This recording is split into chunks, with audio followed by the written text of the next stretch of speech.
Bonsoir, bonsoir, bonjour. Na mutu nyonso oya kolanda émission na ngala mkola lelo ngande kola bilo ya mwasi na kombo ya Bijou d'Or. Lelo mama Bijou d'Or na sepeli na yaka kosolola na babone na nga mwa muke, ça fait longtemps na saka lisusu ba émission te. Mama Bijou d'Or na zara vraiment pourquoi pas na ya koloba awa na chaîne nanga parce que za makambu mususu moya ko banda ko kota na bandaku. Bandaku nyonso tu pona ko expliquer ezalaka te. Moya pe ko beta porte na famille nyonso pona ko expliquer bango ezalité. C'est mieux ko sala ka vidéo pona ta mususu mutu alandaka yo be mutu akozala intéressé ya oyeba likambo ngo akoki pe ko tomber na vidéo na yo ako comprendre facilement par rapport au bandako beta ba porte na bandako abatu. Nga mama Bijou d'Or na sala ka ba émission, na sala ka promotion. Il y a auberge na biso o eza na matonge na Irebu A37. Mama Bijou d'Or na lobiso ko lingo ke na yo congé na kin tozaka na adresse kaka moko o ngala za nga mona musala. Donc mama Bijou sala na yeba publicité. Donc si vous avez besoin de congé na kin contacter biso ozwa place na ya kolala ozala jamais du site ozala ba chambre il vandi na $15 komatati na voire même na ba $40. Tozala chambre simple, tozala chambre salon cuisine, tozala deux chambres salon cuisine. Mama Bijou lobi pas la biso solution, biso tozala na problème mama été, toi na problème à couranté, tozala sécurité la biso assurée et pas la biso ezali penza waouh natal ya mukie au la séjour na yo malamu na suka zela otala na otia moi il mange et puis le numéro de téléphone des awana benganga pour na osala contact osala réservation ya place na yo ya kolala. Mama Bijou d'Or lelo na ko solola na tina ya ba réputation. Réputation baso mbaka yango te na epi ko solola na tina ya ba métier o ba benga bango ba métier ya bokoko. Ya ko meka ko talisa bandeko bandeko mususu balobaka ke biso toza biso ba koko biso ba koko biso ba koko biso ba taba koko mais boye ba makambo bolobaka te. Et puis za ba famille mingi bazwa grâce bazwa ngolu ya ko yeba ta mususu eloko moko ya ko sala ta mususu net oya nga famille ya mama nanga bazalaki na ngolu bazalaki na grâce mama na bango abandaka ko simba batu soki mutu abukani asimbi yo kaka en tout cas ta muku wango e déplacer ki ndenge ni il faut likolo na yo ezonga normal mais bango tema bayebaki tina nango te batika eloko wana ekende donc famille mususu ezalaka bongo te famille mususu ezali héritage ezo le bakene na papa ti ekiti na bana nyonso tu yango toye ko solola na tina nini ya ba bengaka ba métier ya bukoko et puis toye ko solola likambo ya réputation parce que réputation basombaka yango te na mama Bijou kane na uti koloba ezali likambo ya réputation basombaka te ezala mutu mususu abuda yo kala vina emo bimbalinga kote parce que ayoka eloko moko boye esepelisa ete ezala basi mususu mingi pe bakoma kotula ka ata musu pona réputation na ba bebisa la réputation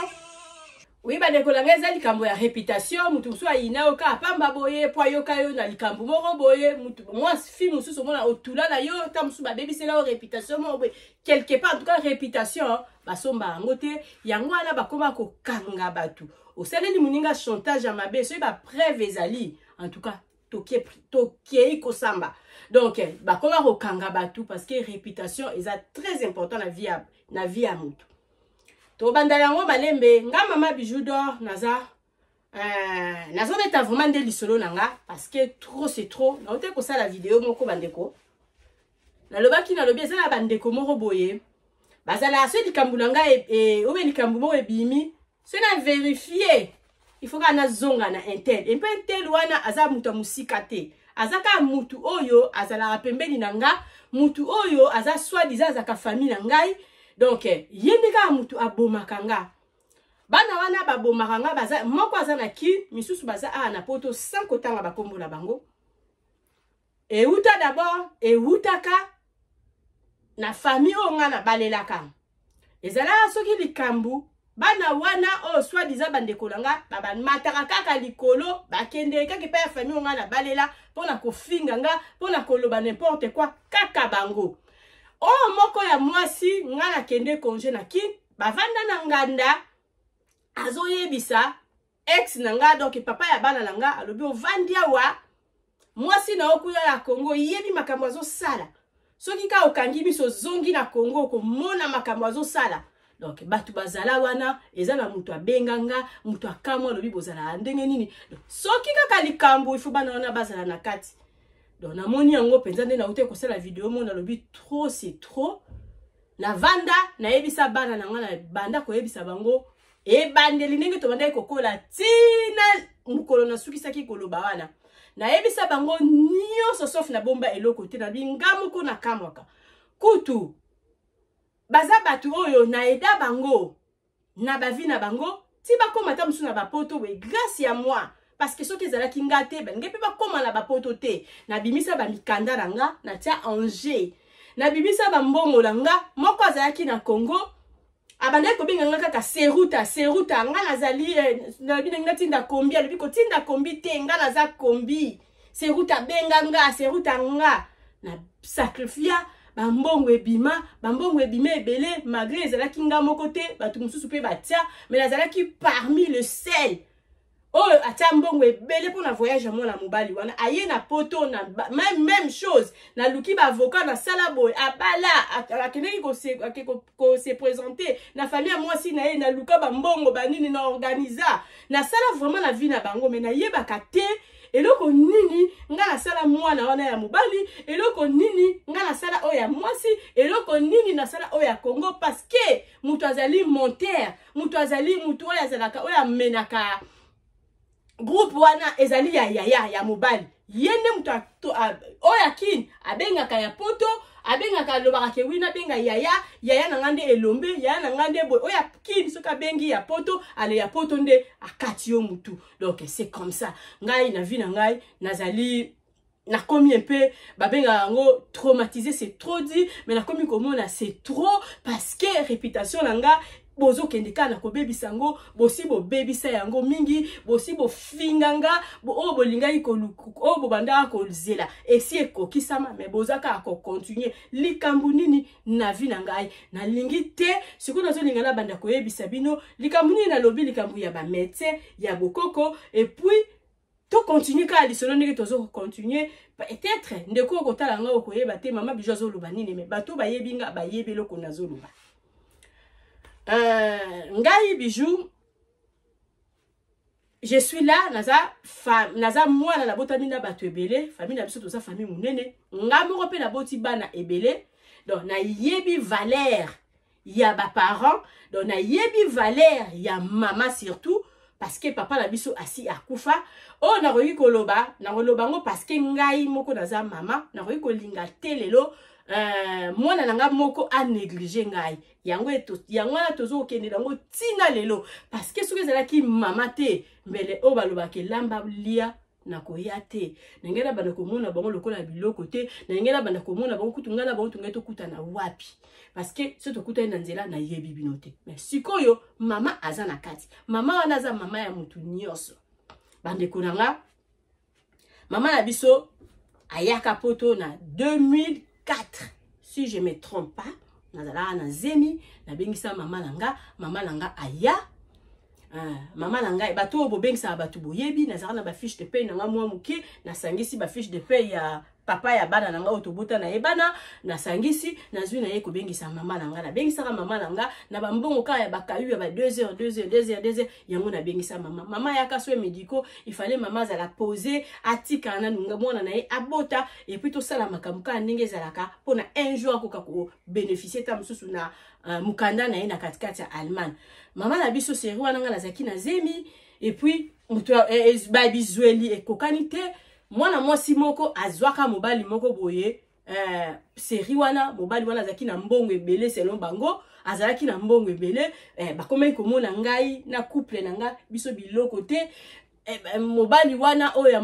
mwana na ya mwasi azalaki na ye aye kozwa mama bake ko traiter mama baye ko soigner mama na dispensaire moko boye soki na hôpital moko na mboka la biso na dire ba traiter mama en tout cas ba traiter mama nga na yeba eloko te na tikala komona mama na hôpital te donc ba memanga vie difficile vie dire so nga mtu na baby bengisa ki mama na nga na poto e komi ke onga na nyokola mwana mona banda ko bokola e komi souvent to banda ko welela mwana wana pona mwana wana kelenda ba adresse na bango bango bakoma kozwa soki soin na ye bakoma kozwa mbongo bafunda ngai ti na tribunal o babenga ka tribunal ya bana moya kotanga kutu kombo lango ezati ngana kanisi ke bazo bengisa nga pona bazo bengisa ngai pona mwana na oyo na bengisa ki lisusu mwana moko na bango mibale na yaki ko benga lisusu mwana moko azaki mwana mukie na bengisa ki mwana ya ndeko la biso lisusu ya mwasi na mema kai na bengisa ki na poto aya na bokola ye akola sika moko na bana nanga onga na botaki mwana wana yaki na age soki ya ba 10 ans mwana wana komi kolobaki akomi kolobaki azaki na ba 12 ans age na normal mais biso to kitisa ki azaki na 10 ans na katikati ya Allemagne mwana wana komi kolobaki nga na bokola nyokola kaye bandeko na ba soki mama leki na ye na noko na ye bandimi wana yesuka po banda ko faire chienga bandimi ke oui bijou nyokola ka mwana wana bakende ko funda nga penda na tribunal ya bala mike nga na vandi na zwi lettre na kanisi ke lokwa mwana wana o nga na bengisaki ya misatu akomi koki ma classe na kende kuna na kiko kuta famille mobimba ko bavandi contre nga baye ko funda nga balobi ke nga na nyokola ka mwana wana ya muki ata yo moko ndeko yo zo talanga donc likambo bosoki komela yo kokoka ngo penza nazalaka motema tina limbisa bango tina solola na bango donc ezaka parce que to salaka nzambe mabe me nzamba limbisa kabiso yango nga na limbisa bango me na limbisa ka bango so na limbisi bango bazokisa nga kaka so bazokisi nga na banda d'abord na likambo e blessanga o e bebisanga penza motema eza likambo wana na vandi babengisi ngai bango nyonso tout contre ngai bake bafundinga balobi ke nga na maltraita ka mwana wana nga la nyokola ka mwana wana na pesa ka sukola basani babotolinga responsabilité ya mwana wana bazu oya mobali bazu babibo yozwa mwana oyo akoma na responsabilité na yo ndeko na ngai oyo zotalanga ko bengisa mutu c'est pas facile nga la bengisa mwana wana na mbongo ya likelemba batu na mande osala na likelemba bayebi na lia mutu aliboso pona bengisa mwana wana na poto na bengisi mwana wana na poto mbongo na ngai ya likelemba kutu na le silité na zozongisa to soki 10 soki 12 personnes na zwimbo na bengisi mutu na lukutu na sisi kofuta nyongote ba botolinga mwana wana na baki kofunda ngai pa ya ba policier ya nani baki kofunda na l'état ya biso ya Allemagne bafundinga bazwi mwana wana ba botolinga bazwi ba pesi responsabilité pa ya mwana wana ya mobali andeko la ngai ngala tikeli ko continue kofuta likelemba mwana wana ya mwasi oyo ngala bengisa ngai na age soki ya 10 ans balobi ke nga na nyokola kai ba botolinga responsabilité et puis bake ko funda nga lisusu au lieu mwana na kende tam susu na ndenge boyoka na famille bien loko linginga te kende ko fane pa tonton na yo na mona ka mingi pe esala maka ezala ndeko mo ya mwasi abengisa mwana ya ayana poto mais mwana wana a continuer ko vendre ka na adresse oyo ya mama oyo abengisa ki et ko sala ke ba funda nga bazwa mwana wana ba botolanga ye viens au continuer maman na biso pas aki sur place na poto onga la bengisa e maman komi ko préférer bango nde bakomi ko préférer ko zwa maman ko vendre la maman e pa la bango nga na ndaku na ngai te baki ko opérer maman na nini na hôpital nga na yeba te nazo surtout comme susu na benga papa zaki na ki papa yebisanga bina peso mutu moko mutu ngo nani mutu ngo mama oya botinga mama na biso azonga nga tala zemi munene sana yeba ata bino moko yaya soki na linga mama nanga parce que c'est ma mère donc mama zala kaka moko na mokili donc et ko sala ke nazaki très choqué mutu ngo nani bani ba pesa nga mama oya botinga yende mutu azonga na Kongo bana wana bazongisa en tout cas na lela na sala au moins une année na mande ko sunga na mama nanga te wana eleki eza ba choc ba biloko o etikala na katikati ya motema na ngai donc ba continuaka esika nyonso to mabe ezali omona ki oya mobali ye a confirmaka eza bijou mutu asali boye likambo mo yute ko bima munene na nini ya na Allemagne ya ba YouTube oya mobali aza ko confirmer zo yebisa bato eza ye mutu asali parce que pour nani parce que na zwaka vidéo na tindela ki ndeko na moko azaka na Suisse alobi te eza ye mutu asali boluka musika te eza ye mutu ande ko confirmer bato et le koyo surtout na sala il faut bango mibale baza na kati il faut oya Congo aza na kati au juste c'est quoi na zala problème na binoté nazala na problème na binoté le ko siko nga na eko sala émission nyoso to eleka na sina sala ba émission na sina expliquer tina nini ya ba haine yaya ngai nazaka na problème na binoté na yebisi bino lobi ke ngala sombanda kumongo na âge soki à 16 ans 17 ans avant de voyager na âge à 17 ans sombanda kunanga na bandane na côté ya maya makelele soigna soit na soki soit na za vivant maman za vivante na somba ndaku na ye poto ba parents na nga batikali koteka yango na som na tonga ndaku ya munene bidor oyo esala succès na bandane na mangembo oyo ndaku ezaka na ba problème au frère Patrice avandaka. Donc na sala makambu ndaku na nga wana oyo papa te oyo ba famille oyo ba parents na nga bateka na tikala kolia ata enkate ndaku na bandane. Donc conflit na nga la bango na éviter ce qui uta wapi ce qui bakanisaka nini na mutu na bango je sais pas. O sikonga na eko ebisa bino ba moto nzambe. O sikonga na eko ebisa bino bandeko to mekala nu bo mekala nu na mekala nu ko ebisa bino bandeko nanga. Ezali likambu ya oyo ba médecin traditionnel donc ba médecin ya bukoko. Nga na yebi ke médecin ya kibukoko ezali kinganga te.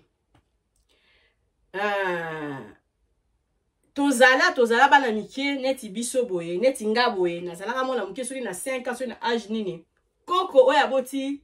mama oya boti papa na biso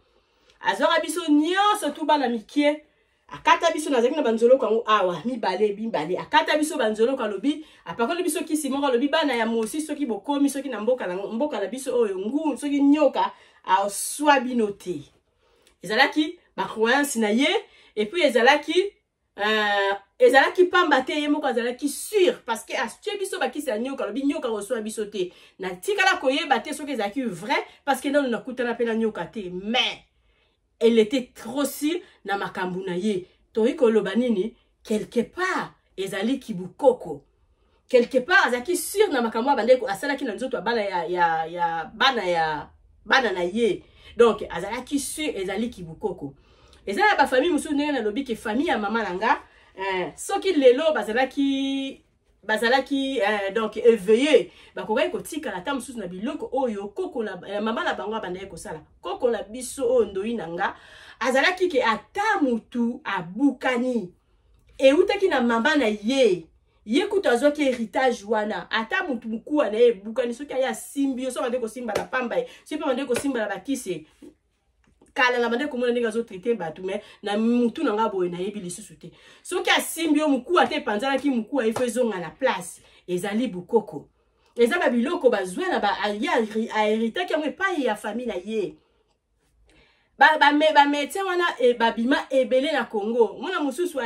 atretaka hémorroïde na bakisa bokoko omona mususu apesa basi o babotaka te bakisi mutu pa zuizemi na kisa bokoko en tout cas to négliger makamba bokoko te parce que ezalaka donc eza mama biju mutu asala makamba bukoko te makamba bukoko ezali et puis biso moko nde mutu tolinga kozongisa makambu da biso ya bukoko na sima bukoko ezali kinganga te ezala batu musu basala kinganga abwakeli mutu maladi ezala batu musu basala kinganga azoboma batu azokosala bo mais oya batu bazwa ko bikisa to benga bango ba médecin traditionnel donc ezalaka basala ngo ba publicité batu baliaka bambongo batu bazosomba balopango na ba misala na bango wana ezala mona mwasi moko be abima akoma kosala ke o ayesa soki ba bassin munene na bakisa bokoko donc akende kosoma banzete na bambanda kana banini ayaka esala na bakisa bokoko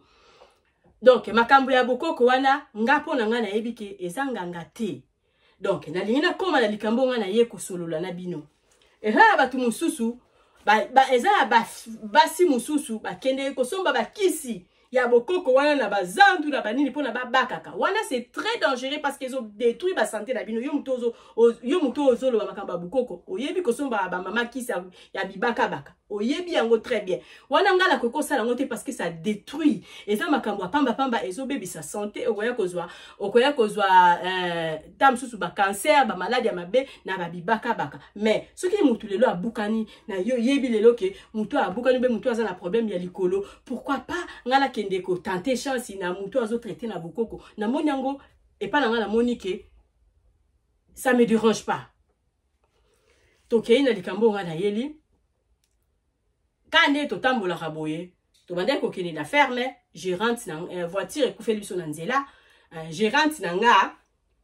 bazwi siko pièce balongoli pièce na voiture pour ba kene ko somba ba bima mo 14 km ba kene ko luka pièce wana ce qu'il fallait bakene na moto bakene na moto na retour na bango yezaki yena chauffeur na moto azo poussa bango bazaki 3 na moto na retour na bango ba kwei ya zaki na kati mwana mwasi ba kwe en tout cas ba finaki ye moto e fini en tout cas azwaki dérangement na cheville na ye muku amoko e déplaçaki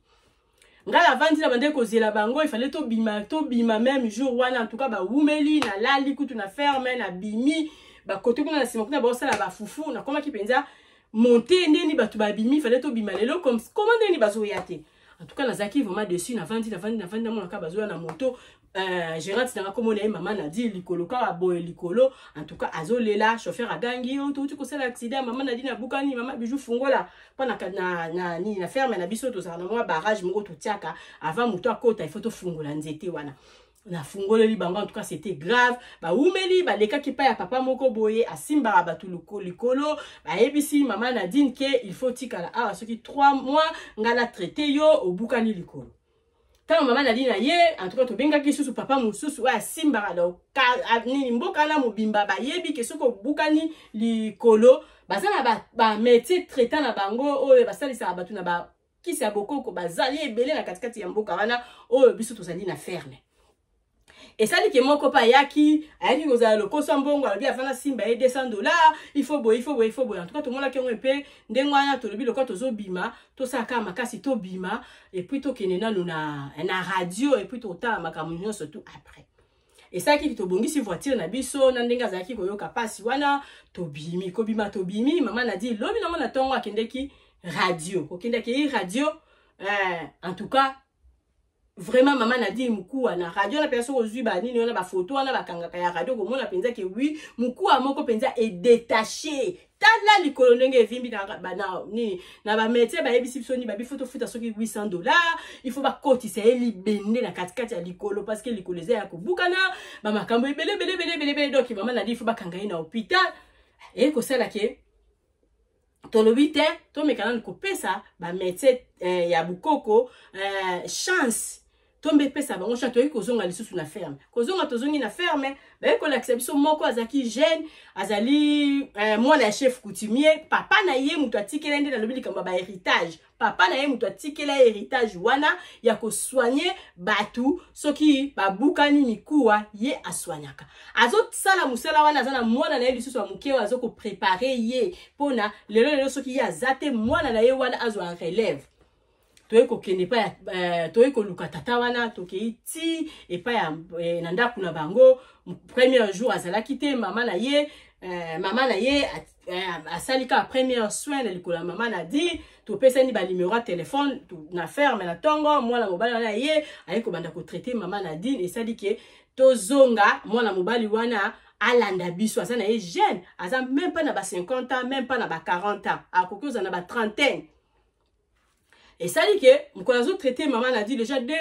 jours à traiter maman a dit na comme biso mongo to moni penza ke likola maman a dit vimbaki likola maman a dit comme moi bien maman a dit abanda ko la te maman a dit na lali pongi a bien maman a dit na kitisi likolo na ko tunela bi papa à part soki batu ba bukani boye au traitera lisusu nini ay ko yebsanga abi atetaka rhumatisme ata bino mo bomo na sco place likambo ebandi o atetaka rhumatisme ngada o traitera rhumatisme mama langa aza na problème makasi ya rhumatisme mama langa aza na problème makasi ya rhumatisme donc on a traitaka so na kei na kokata ikaka nzoloko une fois na pakoli kisi après na tiki kisi wana apakolaka ngana zongi donc na traitaka kaka une fois bino moko boromona bopesa nga elo côté soki lelo mama akomi malamu après comme ça bokanisanga atu ngana zana mama oyo na ebiki ça fait longtemps azana problème à makolo ngai pona nga na ebiki ça la rhumatisme banda mbula ebele mama koka lisusu tamsu ko mataniskalité ça me dérange aussi. Nayebi ke papa na biso azaki na problème à makolo papa azaki pena batu en tout cas bandeko obo yebinga papa azaki pena batu azaki na papa musubi bamdai ko traiter likolo bazaki ba médecin oyo traditionnel obino lo bobengi bango banganga babandai ko ya na mda kona ya balari na bandai ko mona batu bazo traiter papa likolo toye ko sala to pesa ni rendez-vous to bimaki na mutu wana mutu ali boso kutu to bimaki na ezaki mutu mususu ezaki wa traiter mama na dinte mwana na biso azaka kuna na Congo azalaki te aye amoni mutu wana bengi poto abandi ko ganga oh mama kotisi banganga la ndaku mama sali bosali désordre oh bijou bakomi ko finganga papa wana ko sala ke lobi na ngwana na biseki mama nazotinda mutu azwa azonga sikotangu to yaki ko zwa des jeunes wana na témoignage ya malamu oyo nga na moni po bade ko tatambola na souci ya mama nanga rhumatisme mama nanga ndeni to koki ko sala parce que nazala na ba doute ya osala lisusu ba démarche ya robenga ye azana ba koko o baza déjà na ba misala baza ba responsable na ba société bazo sala ba koko la baza na besoin ya koko la bango azonga poto to ko sala ba démarche ya koko la bango tam susu 2 mois c'est beaucoup koko la bango azongi mais nazala kana ba pasi nazana ba choc que maman nanga ya na poto nga mtu na bengisa ye avanda même pas na ndaku nanga azela même pas nga na bota bana wana bazwa mama bazongisa ye na bazongisa ye na kin sa même accord nanga ba monanga eloko te ba monanga papier parce que ndeko na bango zoki mobali moko zaki na mbongo o nga na bijou na moment wana nazaki vraiment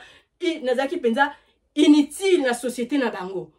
bazongisa mama nanga la pili nazaka déjà na choc wana na ba mama ndinga zaboye na kokepe ko sala makasi nazala kana nazala na besoin que vendre tam na Congo moi 3 mois nazala na besoin que netam suko tambola boy na vendre kende ke Congo 3 mois te na kende comment kende Congo katam su 2 semaines 3 semaines nazongi pona bana mama pa ko vendre na mais na sala don nazala ba doute na biso na zui mama lelo nazongi si na mi memeli susu moto et koma ke oui bana bijou banyokoli ye bana nga baya kota na mino kwa batu nga nazo protéger o yanga famille nazo protéger o yanga bana et ozaki liete banyokoli ye basali ye boye basopeli mai basali boye o batiki asukola basani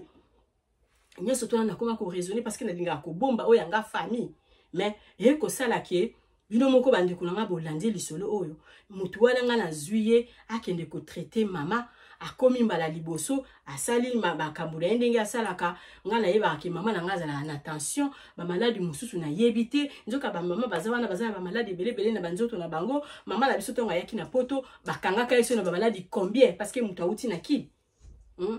donc mama nga na yeba kitenga na yeba kaka par tension na makolo na wana na yeba ki lisusu le côté ce qui problème à cycle zala ki en tout cas moi je savais pas na yebi ke série mo na yoka kango na tindela répé qui se retester cycle mais na etiaka ngo penza kate ye moko pe asalaki il fallait azala quand même sage alobake en tout cas ngai nzolo côté parce que boye mama pa yeba kite biso to welela kinde lobiko c'est ma mère à moi ezalo kwanga na maladie précis la mat akotika ngate précis il va me traiter bidor akotika ngate bidor akotraiter nga blessing akotraiter nga marque donc bana na ngai bakotika ngate ndenge ngamo pe na kotika mama na ngate na za ngapo na ngala mona ki ngo eza solution na bikisa mama na nga na memeli ma métier wana oya bokoko oyo bango lelo bazolo bakibijwa memi nganga métier wana bokoko asali première soin azongi na ye lokola ezalaki qu'il fallait basala ngo 3 fois moyen pas vendre kuna ezalité azui atuni mama mwana nini nga mobali encourager wa koki kotikala na la kisa ndeni ya osala musala mama iko la kisa mwana moko mobali asa même pas ndeko na biso na yebi même parce que mwana na uti état d'âme na yepe to yebi yango te mwana na nde mutana soin ya mama panda mutu wana akozala te mwana na mutakome kotika kokata mama siko bapota pona nzolo ko ezobima mpe bien te kokata mama mwa bapota pona kisi ekota mwana na mutatikala ki kosala musala wana do eta mwana na mobali biso pe to yenga pe na yebi yango te mais mwana na mutatikala ki kosala ba séance wana pendant 3 jours lelo sala ke problème tam sur ce côté oh pota soki kozala soki eza na infection parce que moi je sais na nzambe onga bijou na sambelaka nzamba otala bonne foi onga nazalaki na ngo linga mabe yati alingo pesa bino nzela te parce que c'est ma mère alors pesa bino nzela te po boyoka soni parce que nzamba tala bonne foi nzamba tala motema moni bonne foi onga na uti na mutu batu musika pona témoignage abikisi mama Nadine de tozolo babolelo abwaka nzete donc malikolo ale fallait ba kotisa babi bende te nzamba talaka bonne foi nzamba olinga te ayokisanga pasa lelisanga parce que nga na salaki ke ma mère nayoki mutu moka bikisaka médecin traditionnel quel que soit ba nini na bino boza ko inventer quel que soit makambo surtout bozo ko loba et pa nanga na yebi yango te so ibo benga bango ndoki seke akiso bokende ko somba na bazandu oya bibaka baza bandoki mutu batekela bino yango soki bo benga bango ndoki donc seke nde bakataka biso bakisi o nyoka swa biso te ezalaki kindoki c'est que ce bobenga bondo qui ba médecin yo surtout ba bima bossa la ba nini bossa oh balongola ba tampon na ba kisi ya bokoko baza bandoki oh baboti sara batu baza bandoki oh biso bokoko biso to wapona bakoko to benga bakoko ba kombata bakoko to yeba signification nango te parce que quelque part qui sa bokoko ezalaka nazana témoignage à mutu abota kata landa kisi ya bokoko titi pe azui pe zemi pe aboti kisi ya bokoko ezalaka yango ala koko songo abandaka kosala lelo soki mutu abukani koko songo a réparer likola mutu c'était kisi ya bokoko même chose mwana wana ya mobali oya zwaki héritage pa ya papa na ye azosala c'est kisi ya bokoko ce n'est pas la sorcellerie soki ya zana kindoki na moi ça me concerne pas ngala zaki na posa mama langa abika parce que témoignage na ye na yokaki yango mwana mobali oya bandeko oya tikala kolanda swa ya mama ya likolo état d'âme na ye boyebi yango bayebisaki balobi fatiaka kisi na tonga bandeko koma kotia kisi tina ba 23h na bandeko yoka est-ce que bolobi yango est-ce que mwana mobali ola va simba mama lokola bandeko sukola maboko na ye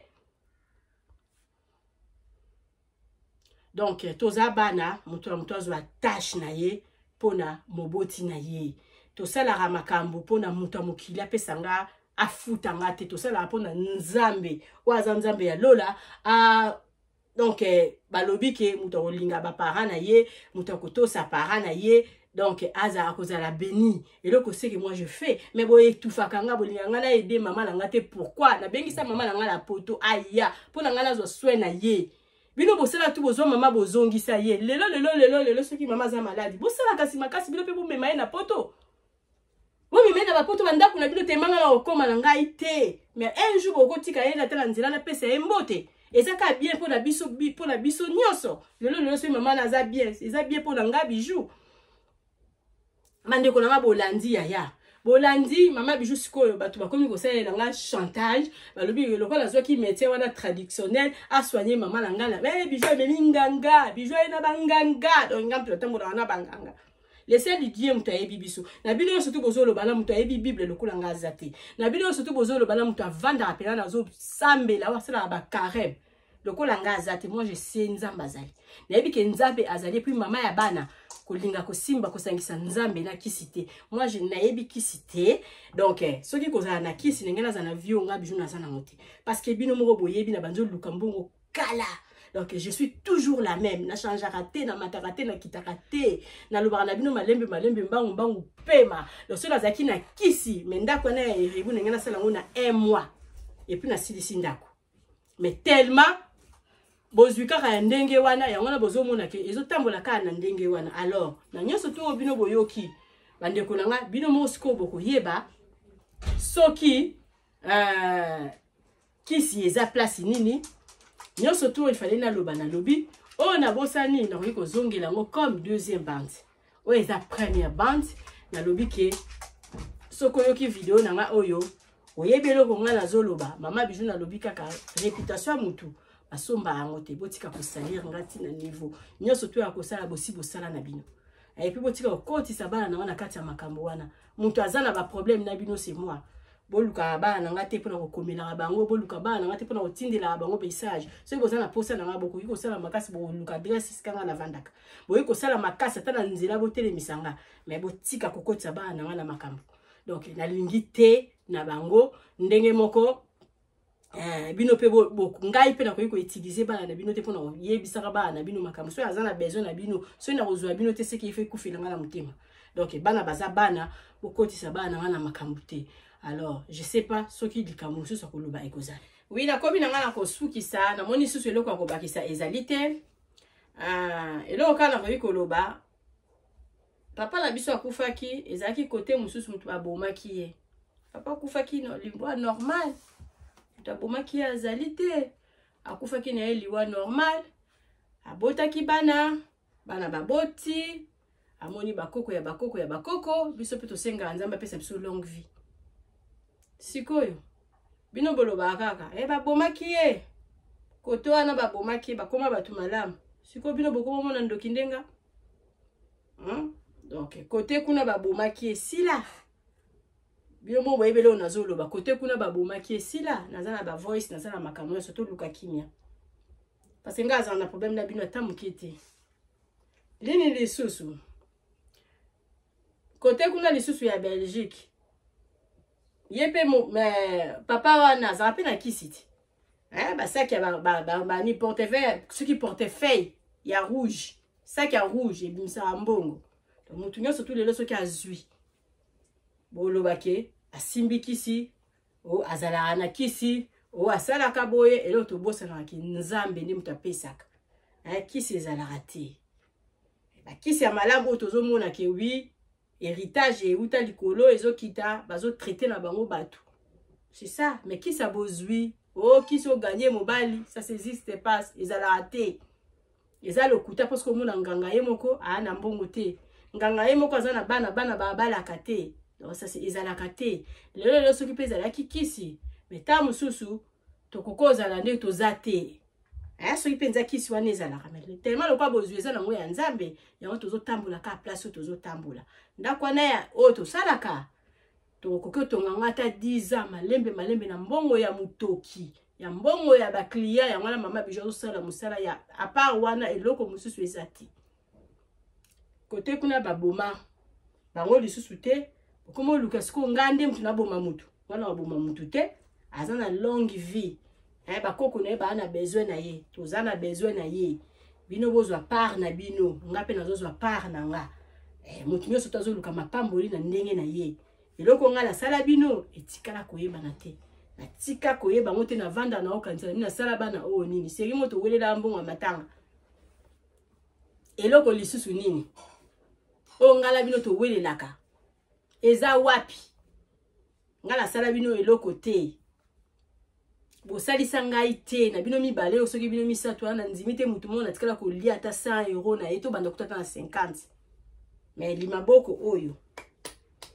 elambela bino ezika efuta bavoka esala nyonso maboko oyo lelo bokomi kolinga kosalira yango bosalira yango na modele nyonso tu mosusu asala ba Facebook atianga na banyoka mutu abakisi nga mutu abademo nga na femme de prière nga na betaka mabondeli so olingi na kota prière na okote puis na lotaka nzamba lotisaka nga boleka boluka kobomanga na bapoison bozwanga te et puis bokotika na kozwanga te parce que nzamba opermettre yango te nini lisusu azolota ke ngala bino tosuka na kosamba mais tobatela mama oyo aza mama na biso tobatela ye bino bozwa part na ye bobomba ye bolinga tazala na baproblème ndenge ngamo mpe na olinga azala na baproblème te mais mona kende kotoke bino na baporte na bino na bandako mpona yebisa bino likambo eza te tobatela mama wana parce que lelo soki aza te tosimba mutu alors à bon attendeur sali merci so olingo kende congé la kini contacter nga mama bijo lobi lisolo na lisolo beta mandenge nango oyo eza message na komis na tindi et pas ya bato ifai na tindi la bango donc to croire na bakisi te puis métier traditionnel ba métier ba nini wana bazalaka na bango mbala liboso te mama bijo mbala eza salamika pona ngate ke na memi métier moko boye po traiter mama likolo ezalaka nango se bo kanisi papa pasaki na bato mo bande ko ya ko traiter likolo c'est la même chose comment yanga bo koyesa ngo munene parce que bolingo ezate parce que s'il y avait l'amour bokoka ko loba makambo bolobité bongai boloba ke non oui bijou amekaki mais métier wana azongisi boye maman il fallait pas bakata ye parce que c'était comme ça c'est quand même surtout bolingo ezala kimia ezala bo ko sala ndeko na bino chantage aboye te soi-disant nazaka ndeko na bino moi je peux nazaka ndeko na bino lisusu te to sito boya na kala mais maman wana nga mwana boya ezate parce que c'est ma mère bye.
Bonjour, bonjour la famille. Mama Bijou nae ko présenter bino appartement la biso o ezala canaré des chaussées to benga kango appartement numéro 1. Appartement la biso numéro 1 oyo ezali na chambre, salon, cuisine. Toza na chambre, salon, cuisine. Donc appartement la biso eza propre makasi. Donc o bozomona eza na salle à manger. Bakiti nango yango yo. Appartement la biso oyo eza nango na prix moko ya makasi te. Mama Bijou alobi benga ye osala réservation ya appartement oyo bozomona ndenge ezali propre. Tokota na katikati ya salon na oyo eza chambre nango. Chambre nango yango yo omoni ba regale wala tosali okoki koyala biloko ofungoli otandi biloko na yo awa. Donc lit nango eza nango lit ya 2 personnes. Eza vraiment munene makasi te mais eza vraiment ça va passable pour na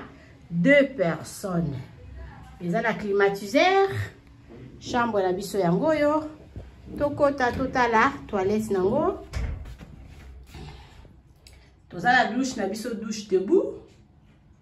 Oboni toilette yango wana, place à koboser yango yo. Donc appartement, chambre, salon, cuisine. Tozo ke disco koluka. Cuisine nango. Vraiment eza propre makasi, eza pona bino bato bozotala,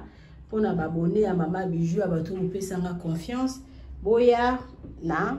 appartement oyo, appartement numéro 1. Mama Bijou alobi bokozala jamais de si total asko cuisine nango. Tokoti na cuisine na biso oyo ya appartement na biso oyo tobengaka appartement numéro 1. Toza na congélateur, totia yango wana pona bino. Toza na frigo, toza na cafetière et puis toza na réchaud ya 4 plaques. Cuisine na biso eza munene makasi, botali eza na espace. Cuisine na biso yango yo okoki pe kotia bakiti awa ovandi ozolamba okozala jamais dessus. Omoni cuisine na biso yango yo eza wana po na bino.